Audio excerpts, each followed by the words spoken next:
menebar dakwah, meraih surga.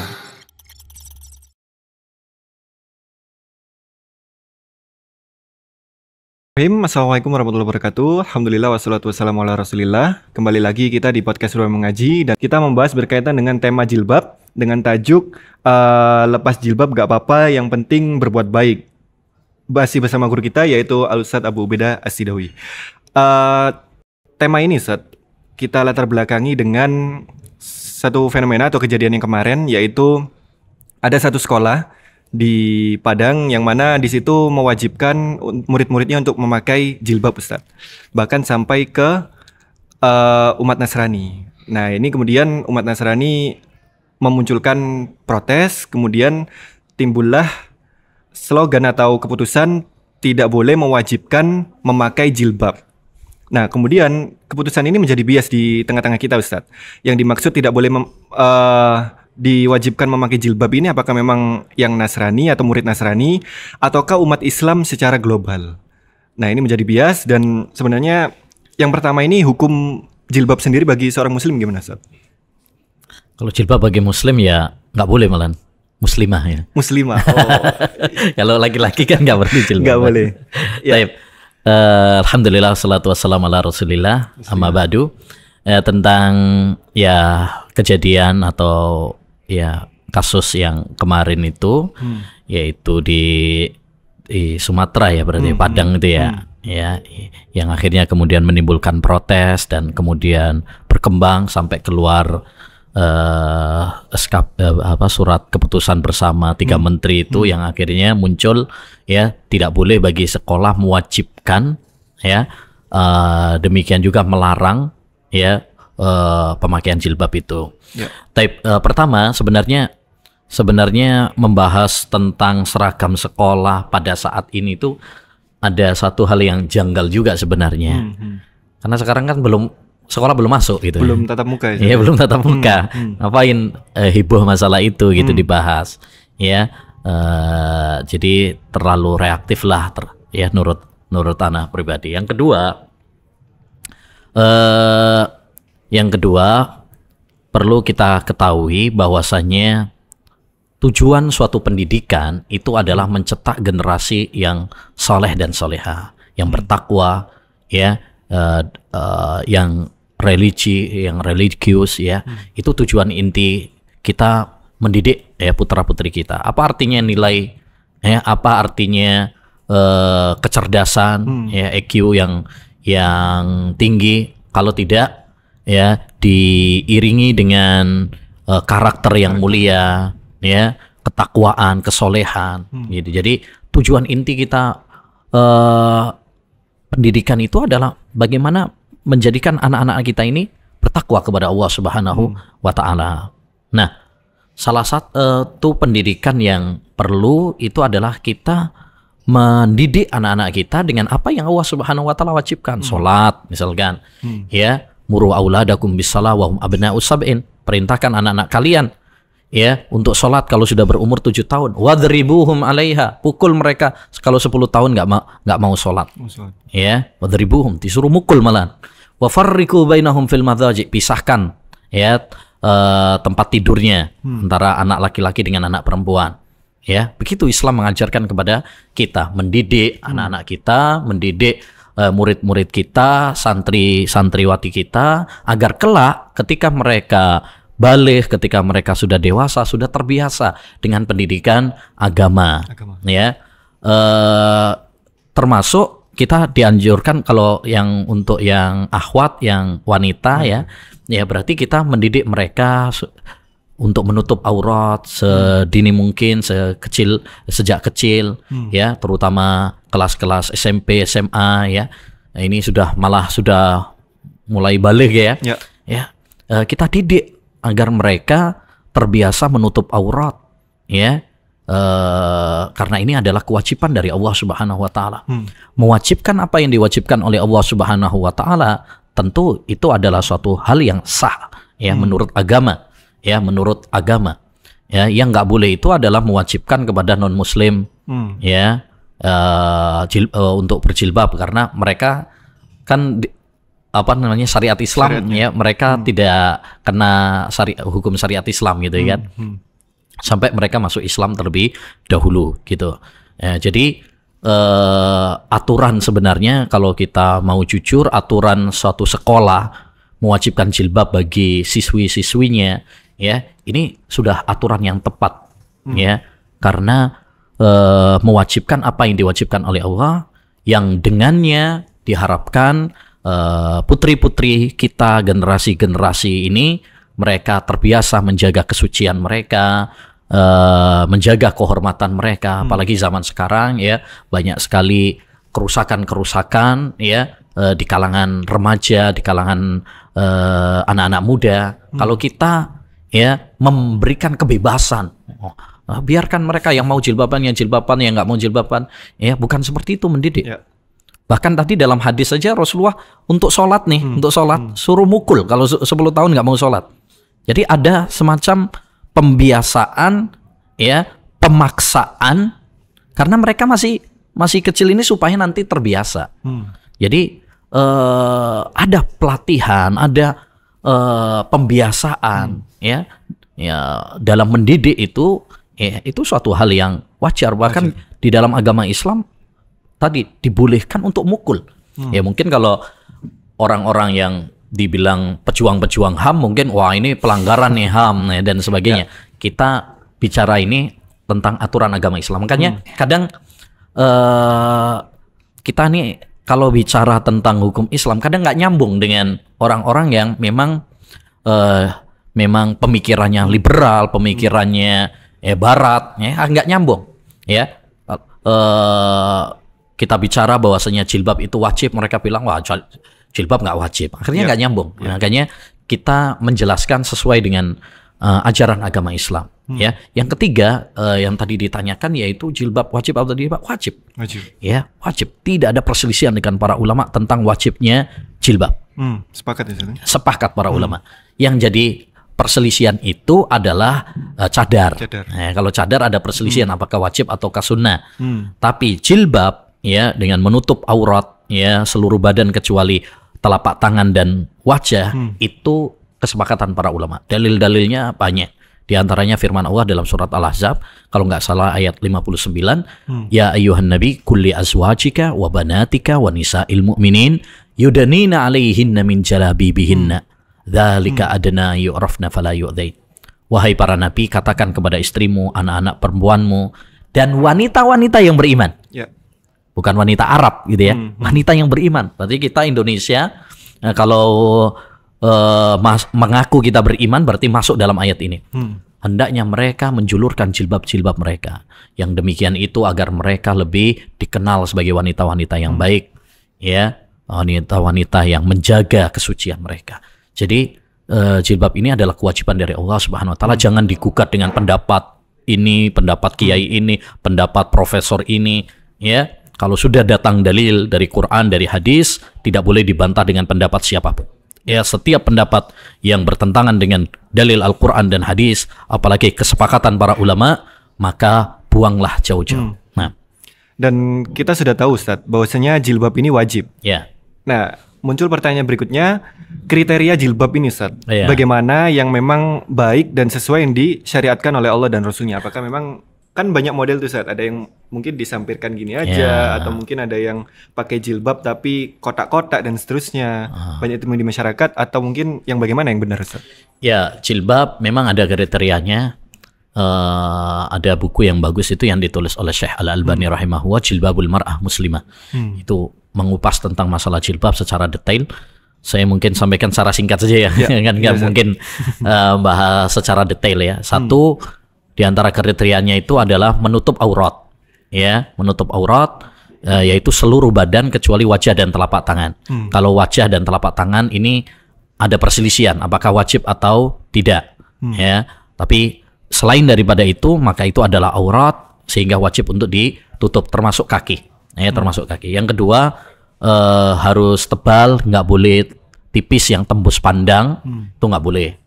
Kemudian juga tidak boleh ketat yang menampakkan lekuk tubuh kita, ya itu nggak boleh, ya, menonjolkan lekuk-lekuk tubuh, nah itu nggak boleh. Kemudian nggak boleh menyerupai pakaian yang merupakan ciri khasnya laki-laki. Ya, pakai pakaian yang merupakan ciri khasnya laki-laki nggak boleh. Ya, sebagaimana laki-laki pakai pakaian yang merupakan ciri khasnya perempuan nggak boleh. Kemudian nggak boleh juga memakai pakaian yang merupakan ciri khasnya wanita-wanita kafir. Itu nggak boleh. Kemudian juga nggak boleh pakai pakaian yang ya menampakkan keindahan, ya, tabarruj, bersolek, ya, berdandan yang bisa menimbulkan fitnah, ya, pakai parfum dan sebagainya, ya, atau warna-warna yang mencolok gitu ya. Nah, itu ya tidak diperkenankan. Jadi memang ada kriteria-kriterianya, bukan cuma sekedar jilbab gaul Ya, atau yang jilbab lainnya. gaul bisa. Iya. Ya. Nah, Baik, kita sapa terlebih dahulu bagi para pemirsa yang menyaksikan secara live siaran ini, baik dari channel Surabaya Mengaji maupun dari channel-channel yang lain dari seluruh Indonesia. Selamat menyimak. Kita berada di sesi yang ketiga di syuting podcast pada hari ini, yaitu membahas berkaitan dengan jilbab. Tadi sudah ada 2 tema sebelumnya, yaitu perdukunan dan juga hari Valentine. Bagi yang tertinggal menyimak di sesi yang 1 maupun sesi yang kedua, nanti bisa disaksikan kembali di playlist podcast Surabaya Mengaji di channel YouTube Surabaya Mengaji. Dan kita berlanjut, Ustadz, selain dari yang di awal tadi, fenomena yang kita sebutkan di awal bahwa tidak boleh mewajibkan di sekolah berjilbab, ada fenomena lagi, Ustadz, yang baru-baru ini artis atau public figure memutuskan untuk melepas jilbabnya, Ustadz. Yang sebelumnya mereka berjilbab, kemudian mungkin karena pengaruh wallahu a'lam, mungkin karena pengaruh pergaulan atau mungkin tuntutan bisnis dan seterusnya, sehingga memutuskan untuk melepas jilbabnya dan tidak berjilbab lagi, kemudian tampil di media umum. Nah, ini gimana, Ustaz? yang pertama ya, kita jangan menjadikan figur atau panutan kita itu ya artis. Ya, jadi patokan kita itu adalah dalil. Ya, patokan kita dalil, Quran, hadis. Adapun manusia yang lain ya bisa benar bisa salah. Ya, manusia bisa saja berubah-ubah. Ya, artis misalkan yang pertama dapat dia hijrah, dapat hidayah, bisa saja berubah lagi ya, seperti tadi mungkin karena dunia, mungkin karena ini dan itu, ya. Bisa juga yang artis yang pertamanya rusak, kemudian di akhirnya dia mendapatkan hidayah, ya bisa juga. Jadi semuanya bisa berubah-ubah, ya. Maka jangan menjadikan patokan kita, timbangan kita itu seseorang, ya. Patokan kita dalil. Kalau dalil nggak pakai berubah. Bagaimanapun keadaannya, ya, tempatnya, waktunya, ya, kita mengikuti dalil. Tapi kalau nggak mengikuti orang ya seperti itu akhirnya. Kalau kita mengidolakan satu figur artis atau bintang film, penyanyi, ya mereka juga bisa berubah-ubah. Ya, bahkan ustadz pun, misalkan orang mengidolakan seorang ustadz, ya jangan, karena ustadz juga kadang berubah. Ya, betapa banyak ada orang ulama yang awalnya ulama terus di akhir hayatnya menyimpang. Bahkan ada loh sebagian ulama kemudian di akhir hayatnya menjadi murtad. Ya, jadi intinya jangan kita menjadikan manusia itu sebagai timbangan, barometer dalam beragama, ya begitu. Termasuk dalam tadi artis, bintang film dan sebagainya. Kalaupun ada yang lepas jilbab itu tidak membahayakan Allah SWT sedikit pun. Kita ini kalau mau taat, nggak menambah kekayaan Allah SWT, mau maksiat juga nggak mengurangi kerajaan Allah SWT. Ya, jadi Allah SWT maha kaya. Kita mau taat maslahatnya untuk diri kita sendiri, kita mau maksiat yang rugi juga diri kita sendiri. Jadi kalaupun misalkan ada beberapa artis yang copot jilbab itu tidak membahayakan Islam sama sekali. Bahkan ada sebagian artis murtad itu tidak membahayakan Islam sama sekali. Yang rugi dia sendiri. Nah, dan melepas jilbab itu haram ya, Ustaz ya, baik mungkin artis tersebut maupun muslimah secara umum, saudari-saudari kita yang sebelumnya berjilbab kemudian memutuskan untuk tidak berjilbab lagi, beraktivitas, ini haram ya, Ustaz ya? Iya, tadi kan jilbab itu adalah kewajiban. Berarti kalau ada yang kemudian copot jilbab, membuka auratnya, ya berarti itu adalah ya dosa besar. Ya. Dan timbul perkataan ini Ustadz, mungkin selentingan pernah dengar, nggak apa-apa nggak pakai jilbab, yang penting berbuat baik, atau mungkin nggak apa-apa nggak pakai jilbab, yang penting hatinya baik. Gimana Ustadz? Itu riwayat siapa itu? Nah itu Ustadz. Itu bukan ayat, bukan hadis, ya kan? Bukan ucapan para ulama. Ya. Jadi bagaimana mungkin kita meninggalkan ayat Al-Quran, meninggalkan hadis hanya karena suatu ucapan yang tidak kita ketahui riwayat siapa? Ya, kita ini kan mengikuti Quran, mengikuti hadis, gitu ya. Ya, bukan mengikuti ucapan yang nggak jelas seperti tadi. Jadi kalau mengatakan yang penting adalah hatinya baik, ya. Kalau hati kita baik, ya maka akan ya nampak dalam ya zahir kita. Ya, kata Nabi SAW, idza salahat salahal jasadu kulluh wa idza fasadat fasadal jasadu kulluh ala wahiyal qalb. Kalau hati itu baik, maka yang lainnya pun akan baik. Kalau hati itu rusak, maka yang lainnya, anggota tubuh yang lainnya akan rusak. Artinya, kalau kita benar-benar bertakwa, kalau benar-benar hati kita ini baik, maka akan nampak ketundukan kita kepada syariat Islam.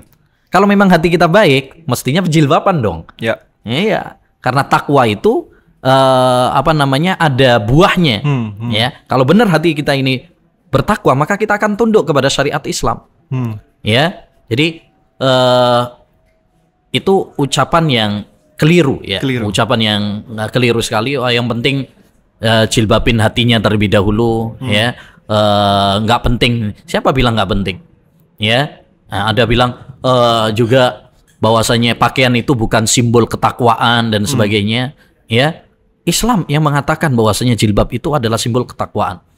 Betul, tidak semua orang yang berjilbab itu pasti bertakwa. Ya, tapi orang yang bertakwa, wanita-wanita yang bertakwa pasti dia berjilbab. Ya, pasti dia berjilbab karena itu sebagai wujud ketaatan dia kepada Allah Subhanahu wa taala. Ya.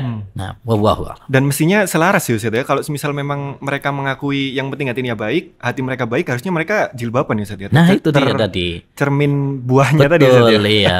Karena orang kalau hatinya baik, maka akan tercermin dalam tutur katanya, tercermin dalam perbuatannya. Salah satunya adalah kalau bagi wanita muslimah ya, kalau dia wanita yang baik, hatinya pasti akan berjilbab karena jilbab adalah wujud dari ketakwaan. Ya, dan kesolehan hati tadi. Nah, baik, sebelum berlanjut ke pertanyaan berikutnya, ini mungkin dari teman-teman yang menyimak secara live, baik dari yang di Surabaya Mengaji, bisa langsung jika ada pertanyaan mengajukan pertanyaan di kolom live chat, karena di sesi yang ketiga ini kita membahas berkaitan dengan jilbab yang sangat menarik untuk ditanyakan. Mungkin para muslimah yang ingin bertanya ataupun secara umum yang ingin bertanya bisa langsung ditulis di kolom live chat. Kita berlanjut lagi membahas berkaitan dengan jilbab, Ustaz. Ini bicara soal cadar sekarang, Ustaz. Tadi kan kita sudah sepakat, ulama sepakat, jilbab wajib, dan ketika kita membuka aurat atau lepas jilbab yang sebelumnya berjilbab kemudian tidak, itu merupakan dosa besar atau haram. Kemudian bagaimana dengan cadar, Ustaz?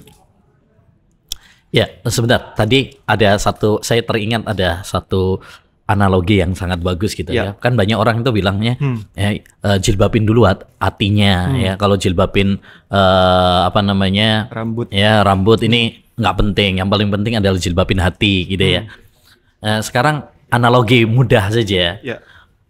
Hati itu nggak perlu dijilbabin ya. Yang paling yang Allah memerintahkan kepada kita itu adalah menjilbabi aurat kita. Kalau ada orang misalkan nih dia ini ya, ada yang pakai helm ya kan. Ya. Kemudian misalkan gara-gara dia nggak pakai helm kena sama polisi. Ya, masa dia ngomong, "Pak, yang penting kan menghelmi hati ini." Bukan menghelmi kepala.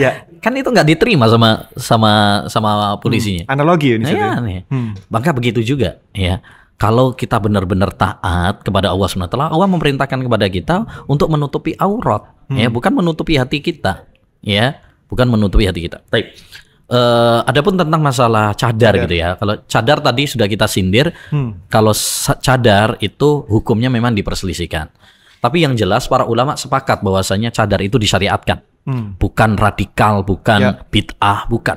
ya, itu disyariatkan. Yang menjadi perselisihan para ulama, apakah hukumnya wajib ataukah sunnah? Sebagian ulama mengatakan wajib.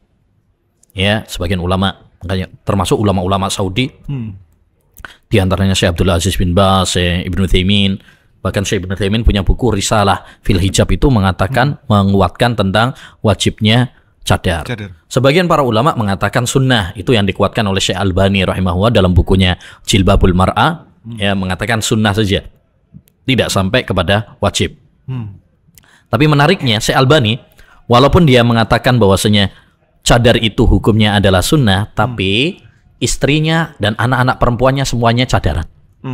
Ya, maksudnya ini sebagai faedah bahwa walaupun ulama yang mengatakan itu nggak wajib, ya, mengatakan nggak wajib, bukan berarti kemudian mereka tidak bercadar, ya, apa istrinya atau anak-anak perempuannya, karena mereka wajib sama sunnah itu beda, ya, wajib sama sunnah. Tapi yang jelas itu disyariatkan, ya. Bahkan kata Al-Hafidz Ibnu Hajar Al-Asqalani dalam kitabnya Fathul Bari, bahwa termasuk kebiasaan wanita-wanita salaf dahulu, mereka itu menutup muka mereka, ya, itu kebiasaan sudah dari zaman ke zaman gitu, dari zaman ke zaman. Jadi intinya cadar itu adalah syariat Islam, tidak boleh bagi kita mencelanya, ya. Hanya memang ada perselisihan apakah wajib ataukah sunnah. Ya, apakah wajib ataukah sunnah, itu pembahasannya bukan di sini, tentu bisa dikaji nanti dalam dengan membaca literatur para ulama.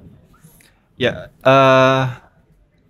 terkait istiqomah terhadap hijab, Ustaz, atau istiqomah berjilbab. Ini gimana ya, Ustaz? Mungkin ada motivasi atau nasihat-nasihat kepada saudara-saudari kita muslimah agar mereka istiqomah dalam berjilbab, karena kan ini kan disyariatkan. Mungkin ada yang baru hijrah kemudian pakai jilbab panjang dikucilkan, dibilang pakai karung dan seterusnya. Ini gimana? Ninja, teroris, ya, seperti itu, Ustaz. Ini gimana motivasinya, Ustaz, ya, supaya menguatkan, Ustaz? Pertama memang istiqomah itu berat, ya, istiqomah itu berat. Yang paling penting pertama, bagi para wanita muslimah yang ingin berjilbab, yang memakai jilbab, adalah ikhlas dalam memakai jilbab. Ya, bagaimana mereka berjilbab ini karena Allah Subhanahu wa taala, bukan karena apa tren, lagi tren jilbab ikut-ikutan, bukan. Tapi betul-betul karena Allah Subhanahu wa taala. Karena siapa yang ikhlas karena Allah Subhanahu wa taala, ini yang akan awet, langgeng.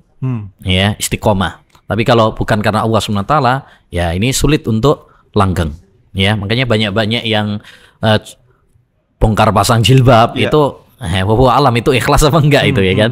Tapi yang kedua,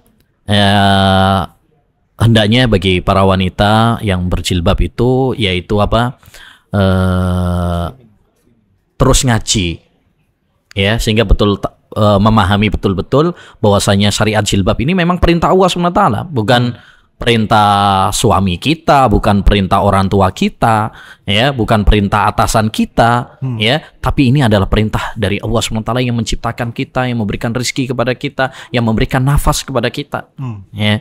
Sehingga kalau kita ngaji ilmu agama, kita akan semakin mantap, karena orang yang menjalankan atas dasar ilmu, ya, tentu berbeda dengan orang yang menjalankan hanya karena ikut-ikutan. Yang ketiga, hendaknya banyak berdoa kepada Allah, karena yang menguatkan kita, ya, memberikan keteguhan istiqomah itu adalah Allah Subhanahu wa taala.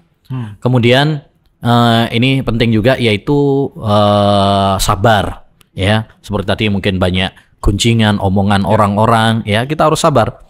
Karena kata Nabi, al-mutamassiku bisunnati yauma idzin kal qabidhi 'alal jamar. Ya, orang yang berpegang teguh dengan sunnahku di akhir zaman akan seperti memegang bara api. Artinya apa? Berat memang.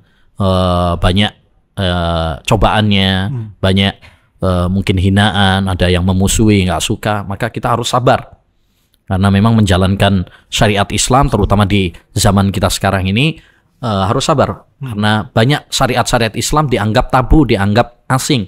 Bada al-Islamu ghoriban wa sayaudu ghoriban kama bada fatuba lil ghuraba. Islam ini awalnya asing dan akan kembali asing lagi. Maka berbahagialah orang-orang yang asing. Jadi harus sabar. Kemudian yang kelima, mungkin yang paling penting juga adalah cari teman-teman, ya, yang bisa saling memotivasi. Komunitas, Karena kadang-kadang kan futur tuh. Ya. Ya, futur kalau kita punya teman-teman ada yang memotivasi kita, itu penting ya dalam hijrah, dalam perjalanan hidup ini kita butuh teman-teman yang seperjuangan dengan kita, yang bisa memberikan support kepada kita, motivasi kepada kita tatkala kita futur, malas, jenuh, ya, mereka yang mengingatkan kepada kita, ya, karena teman ini pengaruhnya besar. Ya, itu mungkin beberapa kiat. Taib, syukran Ustaz, jazakallah khairan atas pemaparan terkait dengan jilbab.